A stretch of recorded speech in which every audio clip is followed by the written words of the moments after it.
Yeah, let's go. I ain't the first with the curse, with the thirst that I wanna be better, not worse, man it hurts. I'm on this earth with my words and I put them all together, insert, cause I wanna have worth. Working hella hard till they put me in the dirt. Gonna go far, man, listen to my words. Gonna be a star, man, life's like a blur. When you're working this hard till you get what you deserve. Yeah, I ain't taking a backseat, I'm passing.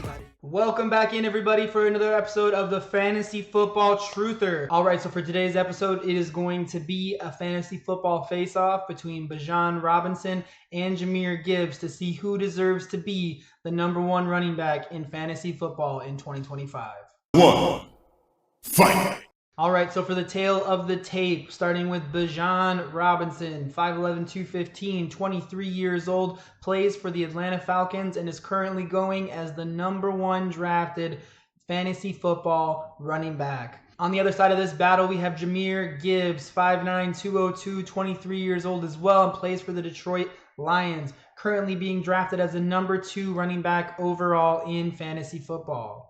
I personally think that both of these gentlemen are ranked where they should be as #1 or #2 running backs in fantasy football overall, respectively. The question we have to determine today is who deserves to go #1, who deserves to go #2, not just based on where they're currently being drafted. So starting off with Bijan Robinson, last year he ran for 1,456 yards. He averaged 4.8 yards per carry with 14 total touchdowns. On the other side of the battle, we have Jahmyr Gibbs, who rushed for 1,412 yards with a 5.6 yard average with 16 touchdowns. When it comes to the end of round one, we're looking from a true rushing perspective.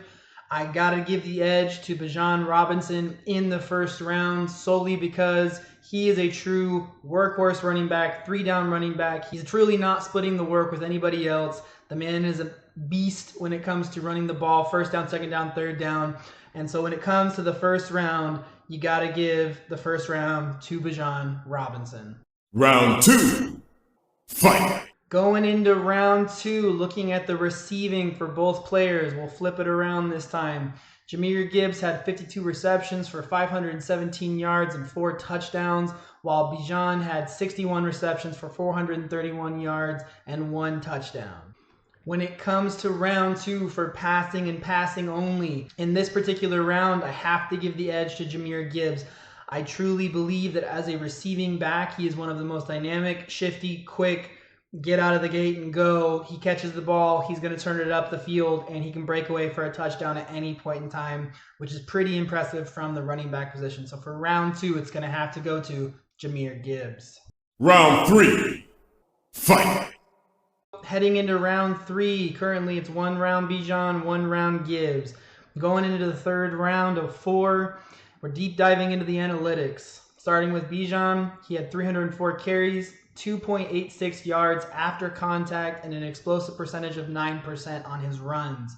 Shifting over to Jahmyr Gibbs, he had 250 carries, 2.94 yards after contact, with a 16% explosive percentage on his runs. When it comes to round 3, I think that we are truly comparing almost apples to apples. Yes, Gibbs does beat him out in yards after contact and explosive percentage, significantly so. But Bijan Robinson, solely in carries, not just touches, is outpacing him by over 50 carries throughout the season. So you're going to get more consistent work. He is the primary 3-down back for Atlanta, where you're going to get a little bit less of that volume from Jahmyr Gibbs. You're going to get more production per touch. So I feel like when it comes to round 3, it is going to come down where it is going to be a draw. So going into round 4, the championship round, that will determine who is the winner of the fantasy football face-off. Final round, fight! Going into the championship round, we have Bijan, again, who plays for the Falcons.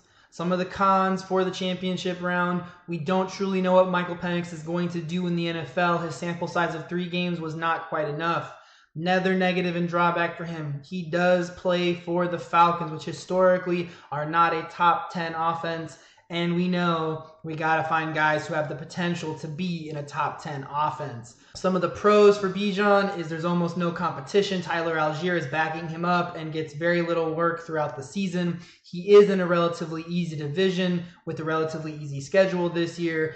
And another positive, his defense isn't too good, which means that they will have to come back in games, which gives him more potential both in the running and the passing games for more work, more yards, more touchdowns, and more opportunities to score fantasy points. On the other side of the coin, we have Jahmyr Gibbs, who plays for the Lions. Some of the cons for this season, we did see that they lost Ben Johnson to the Bears, so what is that team going to look like? There is more target competition with other receivers, so he may not get as much receiving work, and also David Montgomery still is there, obviously.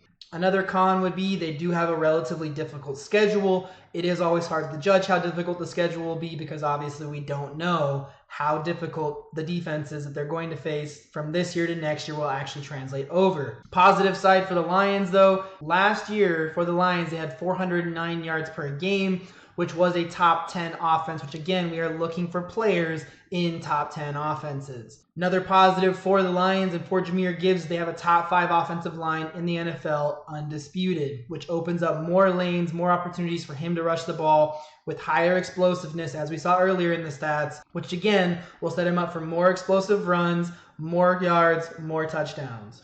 The last positive, which I know is kind of a negative, but I have to throw it out there, there is a good chance that David Montgomery does get injured again this year. Obviously, we're never rooting for it, never hoping for it. Jahmyr Gibbs didn't need David Montgomery to be injured for him to be an RB1 last year, but as soon as David Montgomery went down, Jahmyr Gibbs took off and exploded. 2 years in a row, David Montgomery has not been able to play a full season. If there's a world where this pattern continues, ultimately, Jahmyr Gibbs has an opportunity to be the workhorse sole back for one of the top 5 to 10 offenses in the NFL. So who wins the fantasy football face-off for the number 1 running back position going into 2025? Again, round 1 went to Bijan. Round 2 went to Gibbs. Round 3 was a draw. And round 4, we've just concluded. It looks like it's coming down to the final scorecards to determine who will be the number 1 running back in fantasy football in 2025. Oh, thank you. So the scorecards are in. It appears by 2 rounds to 1, Jahmyr Gibbs is going to be the number 1 running back in fantasy football in 2025. Perfect KO!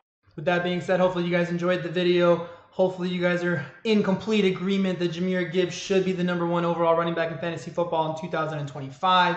If you guys agree, if you disagree, if you guys want to see another matchup breakdown between other players in fantasy football, let me know down in the comments. Hopefully, I'll see you guys. No, just kidding. Hopefully, you guys will see me real soon. Till then, have a blessed day, guys. Bye.